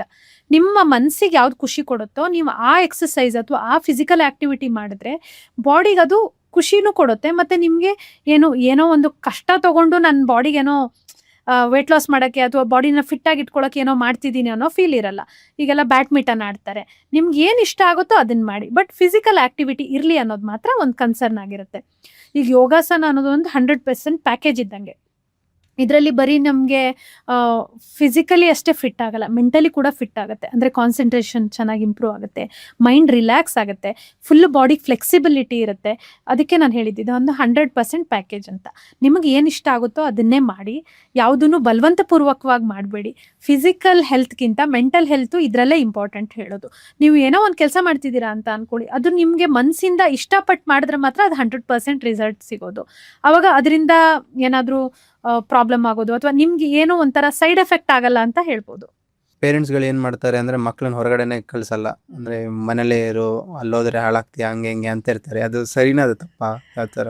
ಅಂದರೆ ಈಗಿಂದು ಇದನ್ನು ಹೇಳೋದು ಸ್ವಲ್ಪ ಕಷ್ಟ ಆಗುತ್ತೆ. ನಾನು ಆವಾಗಲೇ ಹೇಳಿದೆ, ಮಕ್ಕಳಿಗೆ ಫಿಸಿಕಲ್ ಆ್ಯಕ್ಟಿವಿಟಿ ಬೇಕು. ಫಿಸಿಕಲ್ ಆ್ಯಕ್ಟಿವಿಟಿ ಇಲ್ಲದೇ ನೀವು ಅವಾಗ ಕೇಳಿರೋ ಕ್ವಶನ್ ಹಾರ್ಟ್ ಅಟ್ಯಾಕ್ ಆ ಥರ ಎಲ್ಲ ಜಾಸ್ತಿ ಆಗ್ತಿದೆ ಅಂದರೆ, ಈಗಿನ ಸಿನಾರಿಯೋ ಹೇಗಾಗಿದೆ ಅಂತ ಅಂದರೆ, ಯಾರ ಜೊತೆ ಬಿಡೋಕ್ಕೂ ಪೇರೆಂಟ್ಸ್ ಹೆದರ್ಕೊಳ್ಳೋದು ಸಹಜ. ಯಾವ ಈಗಿನ ನ್ಯೂಸ್ಗಳನ್ನ ನೋಡ್ತಾ ಇದ್ರೆ ಯಾರು ಹೇಗಿರ್ತಾರೋ, ಎಲ್ಲಿ ಏನಾಗುತ್ತೋ, ನನ್ನ ಮಗ ಎಲ್ಲಿ ಕೆಟ್ಟ ಚಾಳಿಗಳನ್ನ ಕಲ್ತ್ಬಿಡ್ತಾನೋ, ಬ್ಯಾಡ್ ಹ್ಯಾಬಿಟ್ಸ್ ಕಲ್ತ್ಬಿಡ್ತಾನೋ, ಆ ಥರ ಭಯದಲ್ಲಿ ಬಿಡದೇ ಇರೋದು ಸಹಜವಾಗಿದೆ. ಇದನ್ನ ಅವ್ರಿಗೆ ನೀವು ಹೊರಗಡೆ ಕಳಿಸ್ತೀರಾ, ಅದು ಒಂದು ಫ್ರೆಂಡ್ಸ್ ಜೊತೆ ಕಳಿಸ್ತೀರಾ ಅಂದರೆ ಒಂದು ನಂಬಿಕೆಯಿಂದ ಕಳಿಸ್ಬೇಕು. ಅವ್ರ ಜೊತೆ ಯಾರು ಫ್ರೆಂಡ್ಸ್ ಇರ್ತಾರೆ ಏನು ಅನ್ನೋದು ಅದು ಪೇರೆಂಟ್ಸ್ ಆಗಿ ನಿಮಗೆ ಗೊತ್ತಿರಬೇಕು. ನಾವು ಎಕ್ಸ್ಟರ್ನಲ್ ಡಾಕ್ಟ್ರೇ ಆದ್ರೂ ಹೊರಗಡೆಯಿಂದ ಸಜೆಷನ್ ಕೊಡೋಕ್ಕಿಂತ ಅವ್ರು ಯಾರ ಜೊತೆ ಇನ್ವಾಲ್ವ್ ಆಗ್ತಿದ್ದಾರೆ, ಎಲ್ಲಿ ಹೋಗ್ತಿದ್ದಾರೆ, ಏನು ಮಾಡ್ತಿದ್ದಾರೆ ಅನ್ನೋದನ್ನ ನೀವೊಂದು ವಾಚ್ ಮಾಡ್ತಾ ಹೊರಗಡೆ ಕಳಿಸೋದ್ರಲ್ಲೇನು ತಪ್ಪಿಲ್ಲ ಅಂತ ಅನ್ಸುತ್ತೆ. ಈಗ ನಿಮಗೆ ತುಂಬ ಜನ ಪೇಷಂಟ್ಗಳು ಬರ್ತಾ ಇರ್ತಾರಲ್ವಾ, ಈ ಪೇಷಂಟ್ ಮಾತಾಡೋದ್ರಲ್ಲಿ ನಿಮಗೆ ವಿಚಿತ್ರ ಅಂತ ಅನ್ಸಿರೋದು ಯಾವುದಾದ್ರೂ ಇದೆಯಾ? ಒಂದು ಇದೆ. ಏನಂತಂದರೆ, ನಾವೇನೋ ಒಂದು ಮೆಡಿಸಿನ್ಸ್ ಕೊಡ್ತೀವಿ, ಏನೋ ಒಂದು ಪ್ರಿಸ್ಕ್ರೈಬ್ ಮಾಡ್ತೀವಿ, ಏನೋ ಒಂದು ಕೊಡ್ತೀವಿ. ಕೊಟ್ಟಾಗ ಒಂದು ಕೇಳ್ತಾರೆ, ಮೇಡಮ್ ಸೈಡ್ ಎಫೆಕ್ಟ್ ಏನೂ ಇಲ್ಲ ತಾನೇ ಅಂತ ಕೇಳ್ತಾರೆ. ಹೌದು, ಅವ್ರು ಕೇಳೋದು ತಪ್ಪು ಅಂತ ನಾನು ಹೇಳ್ತಾ ಇಲ್ಲ. ಸೈಡ್ ಎಫೆಕ್ಟ್ ಇದ್ದರೆ ನಾವು ಯಾಕೆ ಕೊಡ್ತೀವಿ ಅಲ್ವಾ? ಹಾಗೇನೆ ಎಲ್ಲದು ಪರ್ಫೆಕ್ಟ್ ಅಂತ ಯಾವುದೂ ಹೇಳೋಕ್ಕಾಗಲ್ಲ. ಆದರೆ ಅವ್ರು ಹೋಗ್ಬಿಟ್ಟು ಅದೇ ದಿನ ಅಥವಾ ಅದ್ರ ನೆಕ್ಸ್ಟ್ ಡೇ ಹೋಗಿ ಗೋಬಿ ತಿಂತಾರೆ. ಅದು ಎಷ್ಟು ದಿನದಿಂದ ಎಣ್ಣೆಲಿ ಕರೆದಿರ್ತಾರೆ ಗೊತ್ತಿಲ್ಲ. ಆಮೇಲೆ ಸಮೋಸ ತಿಂತಾರೆ, ಅದು ಯಾವ ಎಣ್ಣೆಲಿ ಕರೆದಿರ್ತಾರೆ ಗೊತ್ತಿಲ್ಲ. ಜಂಕ್ ಫುಡ್ನ ತಿಂತಾರೆ. ಅವ್ರ ಹತ್ರ ಹೋಗ್ಬಿಟ್ಟು ಮಾಡೋರ ಹತ್ರ, ಎಕ್ಸಾಂಪಲ್ ನೀವೇ ಗೋಬಿ ಮಾಡ್ತಿರ್ತೀರಾ, ಅಣ್ಣ ಗೋಬಿ ತೊಗೊತೀನಿ, ಸೈಡ್ ಎಫೆಕ್ಟ್ ಇದೆಯಾ ಅಂತ ಕೇಳ್ತೀರಾ? ಇಲ್ಲ. ರಿಯಲ್ ಆಗಿ ಸೈಡ್ ಎಫೆಕ್ಟ್ಸ್ ಇರೋದು ಅಥವಾ ಹೆಲ್ತಿಗೆ ಪ್ರಾಬ್ಲಮ್ ಇರೋದು ಅಲ್ಲಿ. ಎಲ್ಲಿ ಕ್ವಶನ್ ಮಾಡಬೇಕೋ ಅಲ್ಲಿ ಕ್ವಶನ್ ಮಾಡಲ್ಲ. ಬೇಕರಿ ತಿಂಡಿಗಳನ್ನ ಹೋಗಿ ತೊಗೊತಾರೆ. ತಿನ್ನೋದನ್ನೇ ಬೇಡ ಅಂತ ಹೇಳೋಕ್ಕಾಗಲ್ಲ. ಈಗಿನ ಲೈಫ್ ಸ್ಟೈಲಲ್ಲಿ ಅಪರೂಪಕ್ಕೆ ತಿನ್ನಿ, ಆದರೆ ತಿನ್ನುವಾಗ ಎಲ್ಲಿ ಹೆಲ್ದಿ ಆಗಿರುತ್ತೋ, ಹೆಲ್ದಿಯರ್ ವರ್ಷನ್ ಇರೋದ್ರಲ್ಲಿ ಹೆಲ್ದಿಯರ್ ವರ್ಷನ್ ನೋಡಿ ತೊಗೊಬೇಕು. ಎಲ್ಲಿ ಸೈಡ್ ಎಫೆಕ್ಟ್ ಇರುತ್ತೋ ಅಲ್ಲಿ ಕೇಳೋದು ಬಿಟ್ಬಿಟ್ಟು ಡಾಕ್ಟ್ರ್ ಬಂದಾಗ ನಾವು ಕೊಡೋದು ಸಜೆಷನ್ನೇ ಅವ್ರಿಗೆ ಒಳ್ಳೇದಾಗಲಿ ಅಂತ. ಯಾವುದೇ ರೀತಿಲಿ ಆದರೂ ಮೆಡಿಸಿನ್ ಆಗಿರ್ಬೋದು, ಸಜೆಷನ್ಸ್ ಆಗಿರ್ಬೋದು, ನಮಗೇನೆ ಸೈಡ್ ಎಫೆಕ್ಟ್ ಇದೆಯಾ ಅಂತ ಕೇಳಿದಾಗ ನಮಗೆ ಸ್ವಲ್ಪ ವಿಯರ್ಡ್ ಅನಿಸುತ್ತೆ. ಮತ್ತು ಈಗ ಈ ವಿಡಿಯೋ ನೋಡ್ತಾ ಇರೋರಿಗೆ ಏನಾದರೂ ನೀವು ಹೆಲ್ತ್ ಟಿಪ್ಸ್ ಕೊಡೋದಾದ್ರೆ ಏನಾದರೂ ಕೊಡ್ಬೋದಾ ನೀವು? ನಿಮ್ಮ ಆರೋಗ್ಯ ನಿಮ್ಮ ಕೈಲೇ ಇರುತ್ತೆ, ಬೇರೆ ಯಾರ ಕೈಲೂ ಇರಲ್ಲ. ಯಾವ ರೋಗಗಳಾಗಲಿ, ಯಾವ್ಯಾವ ಪ್ರಾಬ್ಲಮ್ಸ್ ಆಗಲಿ ಸಡನ್ನಾಗಿ ಬರಲ್ಲ. ಮೆಜಾರಿಟಿ 99.9% ಅದು ಒಂದು ಕೆಲವೊಂದು ಸೂಕ್ಷ್ಮತೆ ಅಥವಾ ಒಂದು ಏನೋ ಒಂದು ಬೇಸ್ ಲೈನಲ್ಲಿ ತೋರಿಸಿರುತ್ತೆ. ನೀವು ಅದನ್ನು ನೆಗ್ಲೆಕ್ಟ್ ಮಾಡಿರ್ತೀರಾ ಅಂತ ಅನ್ಕೊಬೋದು. ಏನೇ ಪ್ರಾಬ್ಲಮ್ಸ್ ಆದ್ರೂ ಆದಷ್ಟು ಸೆಲ್ಫ್ ಡಯಾಗ್ನೋಸಿಸ್ ಮಾಡ್ಕೊಳಕ್ಕೆ ಹೋಗಬೇಡಿ. ನಿಮ್ಮ ಡಾಕ್ಟರ್ಗಳನ್ನ ಕನ್ಸಲ್ಟ್ ಮಾಡಿ ಡಾಕ್ಟರ್ ಸಜೆಷನ್ ಪ್ರಕಾರನೇ ನೀವು ಫಾಲೋ ಅಪ್ ಮಾಡ್ಕೊಳ್ಳಿ. ಹಾಗೇನೆ ನಿಮ್ಮ ಆರೋಗ್ಯ ನಿಮ್ಮ ಕೈಲೇ ಅಂದಂಗೆ ಎಲ್ಲ ಆಕ್ಟಿವ್ ಆಗಿರಿ, ಫಿಸಿಕಲ್ ಎಕ್ಸಸೈಸ್ ಮಾಡಿ, ಒಳ್ಳೆ ಫುಡ್ ತಗೊಳ್ಳಿ. ಇಂಟರ್ನಲ್ ಹೆಲ್ತ್ ಮತ್ತು ಎಕ್ಸ್ಟರ್ನಲ್ ಹೆಲ್ತ್ ಎರಡೂ ಇಂಪಾರ್ಟೆಂಟ್ ಆಗುತ್ತೆ. ಮಾನಸಿಕ ಆರೋಗ್ಯವನ್ನು ಚೆನ್ನಾಗಿ ಕಾಪಾಡ್ಕೊಳ್ಳಿ, ದೈಹಿಕ ಆರೋಗ್ಯವನ್ನು ಕೂಡ ಚೆನ್ನಾಗಿ ಕಾಪಾಡ್ಕೊಳ್ಳಿ. ಅಷ್ಟೇ. Thank you so much madam. ನಮ್ಮ ಒಂದು ಕಾರ್ಯಕ್ರಮಕ್ಕೆ ಬಂದ್ಬಿಟ್ಟು ಆರೋಗ್ಯವಾಗಿ ಹೇಗಿರಬೇಕು ಅಂತ ತಿಳಿಸ್ಕೊಟ್ಟಿದ್ದಕ್ಕೆ ನಿಮ್ಮ ಒಂದು ಮಾಹಿತಿಯಿಂದ ತುಂಬ ಜನಗಳಿಗೆ ಹೆಲ್ಪ್ ಆಗಲಿ ಅಂತ ಕೇಳ್ತಾ ಥ್ಯಾಂಕ್ ಯು ಸೋ ಮಚ್. ಧನ್ಯವಾದ.